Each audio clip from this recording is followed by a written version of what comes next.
News and information you can trust. This is American Freedom Radio. Freedom. American Freedom Radio. American Freedom Radio. Thousands of people gathered to hear Barack Obama deliver key foreign policy speech on his current European tour. The Democratic presidential hopeful laid out his vision for America's place in a new world order, saying he was speaking as a proud citizen of the United States and a fellow citizen of the world.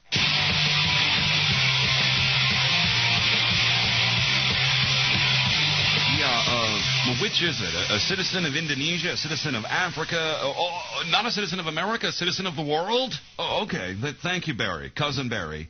We know you listen to the show. It's a habit you can't break. Thanks for joining us, folks. Deadline Live second hour starts now. Our next guest is Michael Badnarik, a good friend of mine. I like to consider him a good friend. And I have sat in his constitutional class when we were up in South Dakota, in the Black Hills, all of us doing an event up there last 4th of July, or as we like to call it, Independence Day. He is a brilliant guy. He's very funny. The classes move fast, and he's just got a real way of making it all sound palatable. It's not confusing. He has been called the what is it, Michael? The father of the Constitution? He's run for the Libertarian Party candidate for president and also congressional elections here. Both of those, of course, as you know, he was completely drummed out and the election stolen. He didn't become our president or our congressman, but he is a great American. Michael, correct the record. What is it? You bill yourself as the father of the... Stepfather. James Madison was the father of the Constitution, but he died in 1836. So I've adopted the Constitution, and I'm the stepfather of the Constitution. Well, I think that fits, Michael. Thank you for joining us on our program. It's been way too long since you've been on, and I'm just pleased as punch to have you. I lost track of you for a while. The phone numbers that I had weren't going through. I had to go through my independent sources to find out where you were. You can always, for anybody out there, you can always Google me on the internet and you'll find me. But I'm right here in the studio in Austin, Texas, where I've been for 5 years, pounding out and exposing all of these unconstitutional acts by our so-called government. The new alleged president, Michael, he says he's a constitutional scholar. He might try reading it one of these days. Yeah. Well, people in America have, in times past, have believed just about anything. And, you know, if they say it on TV, it must be true. But fortunately, you know, the message that you and I have been pounding out for years and years is really starting to get through with the billion-dollar bailout last year and the double-trillion-dollar stimulus package. People are starting to wake up. They're starting to go, wait a minute, this doesn't sound right at all. And the number of people who would have thought you and I wear tinfoil hats 5 years ago is dwindled. And now, I mean, I don't know about you, but they call me on the phone and go, Michael, oh, my God, you know, we're in real trouble. And I go, really? What was your first clue? But the public is waking up. They are looking for answers. And fortunately for programs like yours presenting the information, we are going to restore liberty. It's going to be a little bit interesting between now and then, but the good guys are going to win. I had a guy write me yesterday, and I use the word liberty a lot too, and he said liberty is asking permission, such as you get to go on liberty or leave or something if you're in the military, that we should be using the word freedom instead of liberty. Do you have any comments on that? Well, there are lots of different definitions. You know, a ball can be some object that you throw in a sporting event. A ball can also be a big party where women wear floor-length gowns and stuff. It depends on your definition.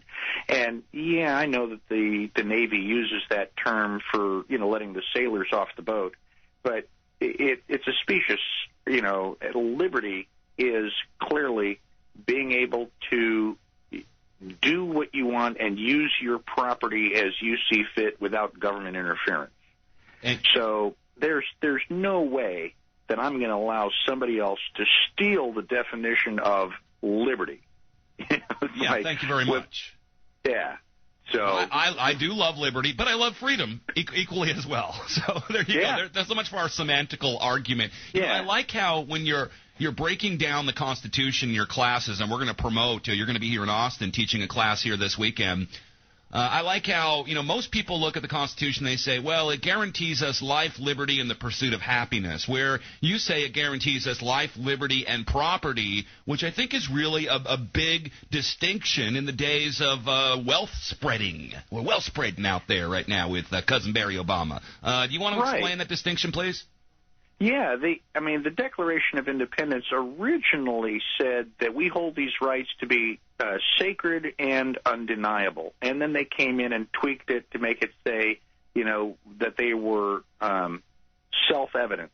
Well, the original phrase was life, liberty, and property, but property at the time seemed to be such a limiting definition. So, you have a right to be in love, and, it's not possible to put 5 pounds of love in a paper bag.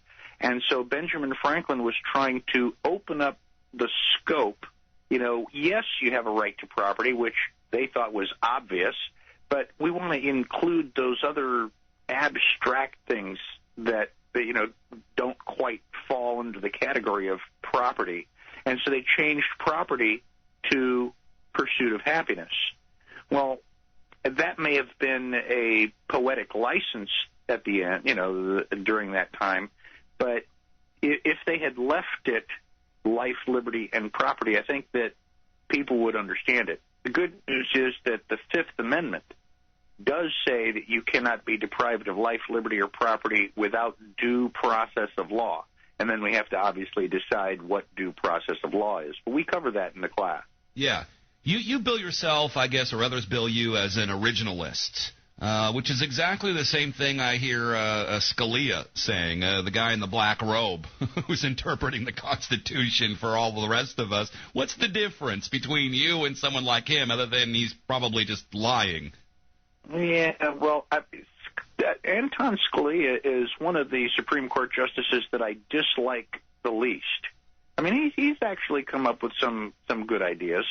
But the reason that my class is so powerful is not because I read the Constitution and say, okay, Jack, this is what it's going to mean. We start with the Constitution. We start with, why did the Founding Fathers write any Constitution at all?